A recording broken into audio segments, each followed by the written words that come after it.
Hello বন্ধুরা, সবাই কেমন আছেন? আশা করছি সবাই ভালো আছেন আর ভালো থাকবেন। বন্ধুরা, আজকে এই যে ভেন্ডি, লাল শাক আর ভেন্ডি আর টমেটো আছে দুটো। এই যে দুটো টমেটো, আজকে ভেন্ডি দিয়ে লাল শাক রান্না করব। তো কিভাবে করছি অবশ্যই দেখবেন। এবার আমি শাকটা কেটে আবারও রান্নায় ফিরে আসছি। বন্ধুরা, শাকটা কেটে নিচ্ছি, ছোট ছোট করে কাটছি এগুলো। এটা অনেকে লাল শাক বলে, আবার অনেকে ঢোলা শাক বলে। তো আমি লাল শাকই বলেছি আপনাদেরকে। এটা কিন্তু ঢোলা শাক বলে। এগুলো লাল শাকগুলো অনেক লাল হয়। তো ঠিক আছে বন্ধুরা, আমি কেটে দিয়ে আবারও রান্নায় ফিরে আসবো।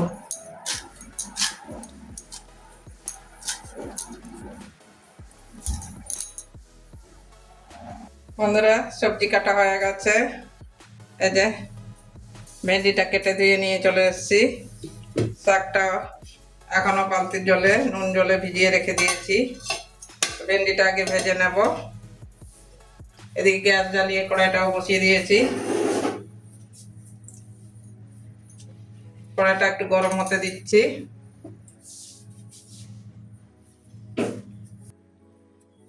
কড়াই গরম হয়ে গেছে, তেল ঢেলে নিচ্ছি, সর্ষের তেল।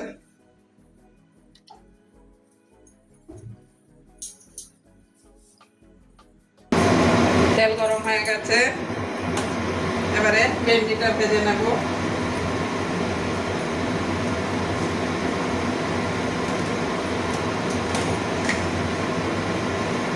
একটুখানি তেলে হলুদ দিয়ে দিচ্ছি, না হলে ছিটকাবে। কাটার পরে ভেন্ডিটা ধুয়েছি।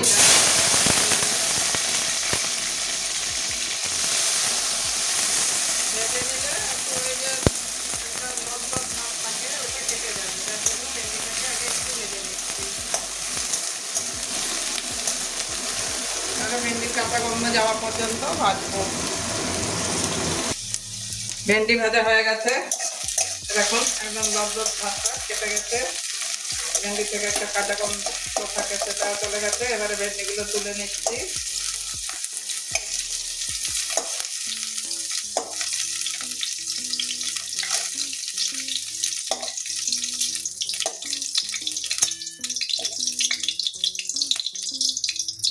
আর একটু তেল দিয়ে দেবো কড়াইতে।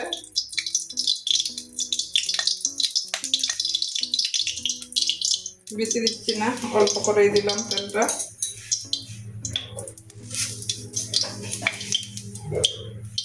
এই রান্নাটা এতই টেস্টি হয়, বন্ধুরা না খেলে বুঝতে পারবেন না। ফার্স্টে পাঁচফোড়ন, অল্প করে পাঁচফোড়ন একটু দিয়ে দিচ্ছি। হাফ চামচের মতো, হাফ চামচের মতো পাঁচফোড়ন দিয়ে দিলাম।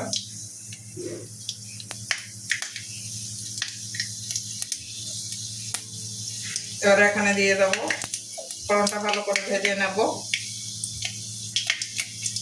এবারে দিয়ে দেবো দুটো শুকনো লঙ্কা।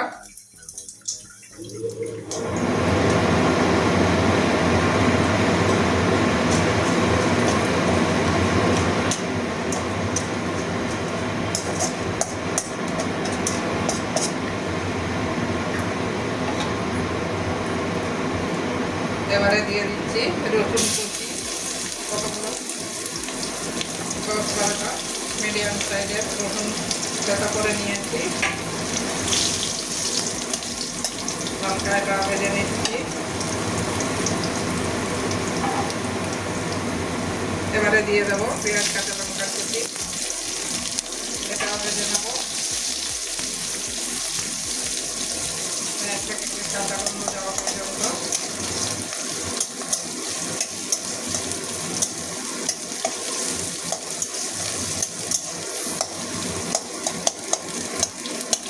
পেঁয়াজটা হালকা বাদামি কালার পর্যন্ত ভাজবো। পেঁয়াজটা ভাজা হয়ে গেছে, হালকা বাদামি কালার হয়ে গেছে।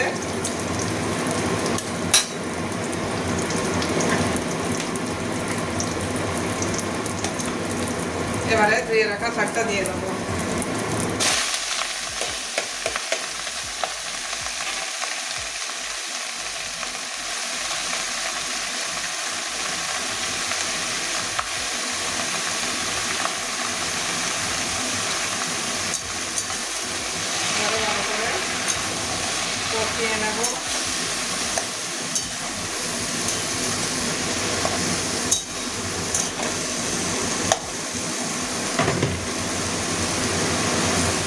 দিয়ে দেবো প্রয়োজন মতো। নুনটা যে যেরকম খাবেন সেরকম দেবেন। এবারে ভালো করে মিশিয়ে দেবো নুনের সঙ্গে।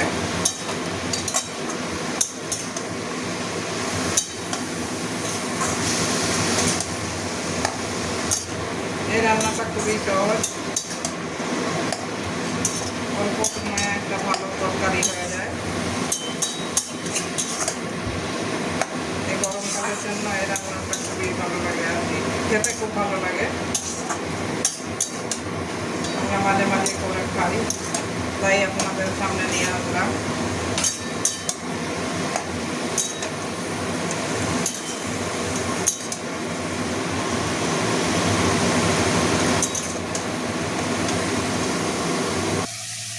শাকটা ভালো করে কষিয়ে নিয়েছি। এবারে এই যে দুটো মিডিয়াম সাইজের টমেটো, এটাও শাকের মধ্যে দিয়ে সিদ্ধ করে নেবো। এভাবে ঢাকা দিয়ে দিলাম। কেটে দিলে শাকগুলো তাড়াতাড়ি সিদ্ধ, ডাঁটাগুলো সিদ্ধ হতে চাইবে না, ওই জন্য কেটে দিলাম না, গোটা গোটাই দিয়ে দিয়েছি। এবার ঢাকা দিয়ে রান্না করে নেবো 10 মিনিটের জন্য। মাঝখানে খুলবো, ভেন্ডিটা তো ভাজা হয়ে আছে, ভেন্ডিটা দিয়ে দিতে হবে। এবারে ঢাকনাটা খুলবো, যদিও খুলে নাড়িয়ে দিয়েছি, আবারও ঢাকনা খুলে দেখছি আমার শাকটা, টমেটোটা সিদ্ধ হয়েছে কিনা। এখনো জল আছে শাকে, শাক নরম হয়ে গেছে।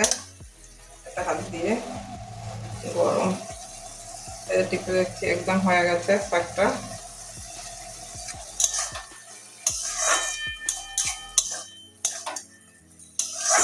2 মিনিট ভালো করে আবারও খুন্তি দিয়ে শাকগুলোকে একটু ভেঙে দেবো। টমেটোটাও এবার ভাঙবো, হালকা একটু টক টক হবে। এখানে তেঁতুলও দেওয়া যায়, কিন্তু আমার কাছে তেঁতুল নেই, ওই জন্য টমেটো দিয়েই টমেটো দিয়েই টক করছি। হালকা টক মিষ্টি, ঝাল ঝাল, কাঁচা লঙ্কা 4-5টা চিরিয়ে দিয়েছি।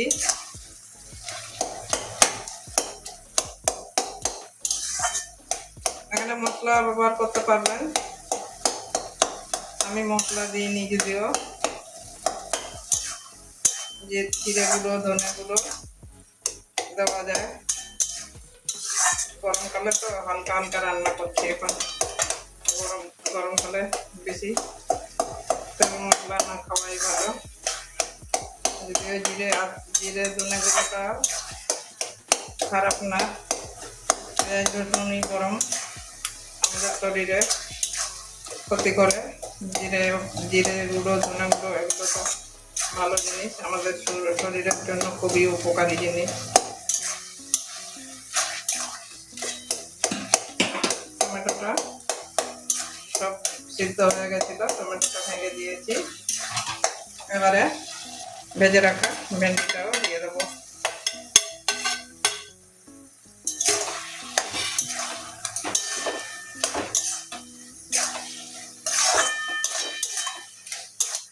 সবগুলো আবারও ভালো করে মিশিয়ে নেব।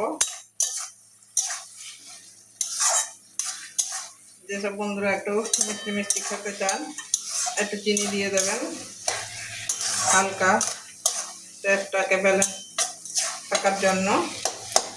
আমিও দেবো একটুখানি।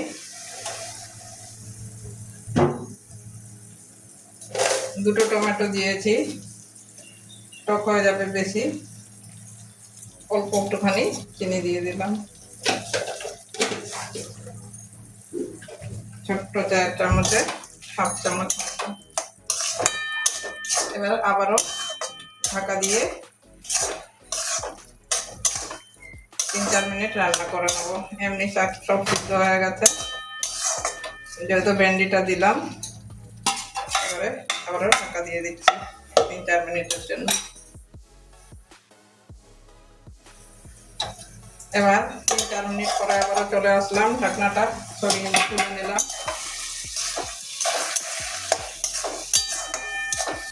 জলটা শুকিয়ে গেছে,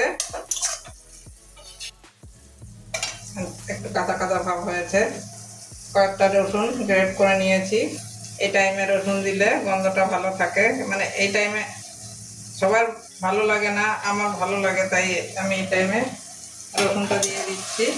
অনেকে কাঁচা কাঁচা গন্ধ লাগে, ওই জন্য ফোড়নেই দিয়ে দেয়। আমি মাঝামাঝিতে একবার মানে নামাবার 2-3 মিনিট আগে থেতো করে দিয়ে দিই রসুনটা।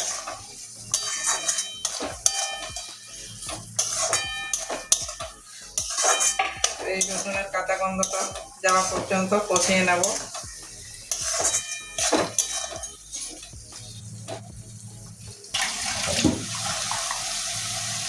2-3 মিনিট ভালো করে কষিয়ে নিয়েছি। রসুনের কাঁচা গন্ধটাও চলে গেছে আর জলটাও সব শুকিয়ে গেছে, এবং লাল হয়ে গেছে জিনিসটা। বেশ যেমন আমরা অন্যান্য বাঁধাকপি টুকরি যেরকমভাবে করি এরকম একদম হয়ে গেছে।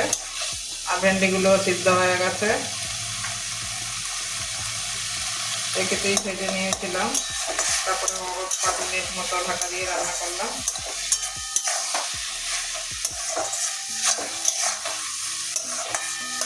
শাক তো অল্প থাকে, কিছু একটু দিলে তাহলে একটু শাকটা বাড়ে, না হলে তো একটু রান্না করলে কমে যায়।